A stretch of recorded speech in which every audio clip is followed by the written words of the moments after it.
안녕하세요. 이즈텍스TV입니다. 오늘은 종합소득세 신고 준비사항에 대해 알려드릴게요. 이즈텍스에서 신고하실 때 국민연금과 노랑우산 공제 등은 홈택스에서 자료가 제공되니 따로 입력하지 않아도 됩니다. 부가세 신고 매입부는 종합소득세 신고에 자동으로 반영됩니다. 종합소득세 필요 경비란 사업과 관련해서 사용한 비용을 뜻하는데요. 전년도 종합소득이 3,600만 원 이상인 사업소득자라면 부가세 매입이 반영하지 못한 자동차 보험료, 공과금, 세금, 경조사비 등을 종합소득세 필요 경비로 공제받으실 수 있습니다. 이 항목은 국세청에서 자료를 제공해주지 않기 때문에 신고자가 스스로 입력해 경비로 인정받아야 합니다. 근로소득자는 해당되지 않으니 참고해주세요. 전년도 종합소득이 3,600만 원 미만인 경우 국세청에서 소득의 90% 정도를 경비로 인정해주기 때문에 경비를 입력할 필요 없이 부양가족만 입력해 신고를 진행해주시면 됩니다.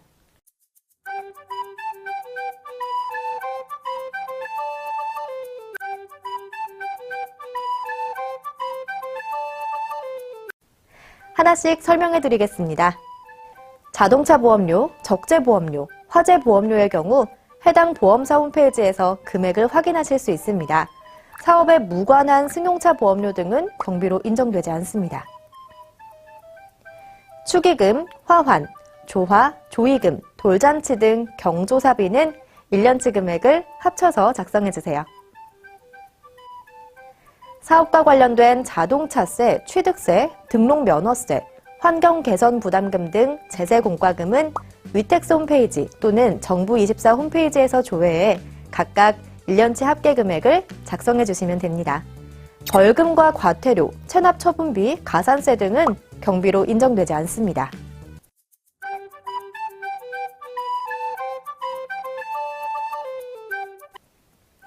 수도, 전기, 가스, 핸드폰, TV, 인터넷 등 부가세 신고에서 공제받지 못했다면 종합소득세 필요 경비로 인정받으실 수 있습니다.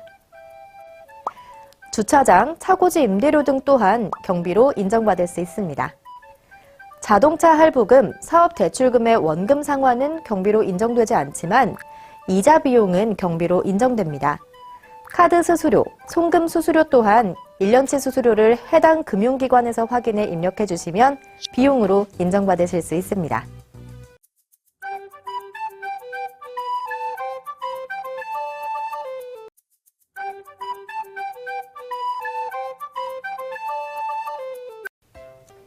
사업 관련 자동차 검사비는 교통안전공단 홈페이지에서 영수증을 조회하실 수 있습니다. 업무용으로 사용한 승용차의 주유비도 필요 경비로 인정받을 수 있는데요. 신용카드 내역이나 영수증 등 증빙 자료는 신고자가 보관해 주셔야 합니다. 통행료, 주차비, 협회비, 우편비, 숙박료, 항공료, 택시비, 교통비 등 사업과 관련된 비용이라면 경비 처리 가능하고요. 공동사업장의 월 회비도 비용으로 인정됩니다. 통행료는 한국도로공사 홈페이지에서 조회하실 수 있습니다.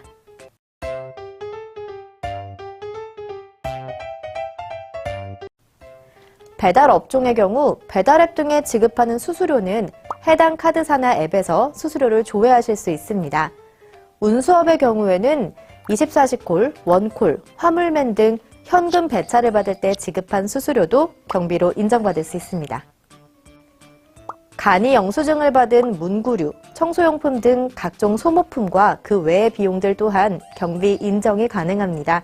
항목을 분류하기 어려운 경우 기타에 입력해주세요. 교육비, 의료비 등은 사업소득자는 비용으로 인정받을 수 없는 항목이니 참고해 주시고요. 근로소득자는 연말정산에 반영됐으니까 따로 입력하실 필요가 없습니다.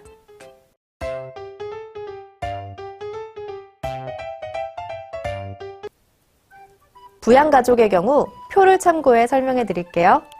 부양가족 대상은 소득이 없는 경우, 소득이 있어도 연소득 100만 원 이하, 연근로소득의 경우 500만 원 이하일 때만 해당됩니다. 부모님을 형제들이 모두 부양가족에 올려 이중공제를 받을 수는 없고요. 배우자의 부모, 조부모도 부양가족 대상에 포함됩니다. 기부금의 경우 정치기부금과 법정기부금은 홈택스에서 자동으로 수집되니 따로 입력하실 필요가 없습니다. 교회나 사찰 등에 기부한 경우는 미리 기부처에 기부금 영수증을 요청해야 합니다.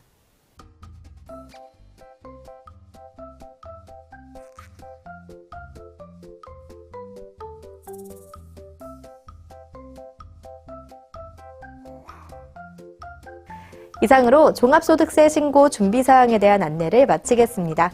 도움이 되셨다면 좋아요와 구독 눌러주시고 알림 설정까지 부탁드려요. 시청해주셔서 고맙습니다.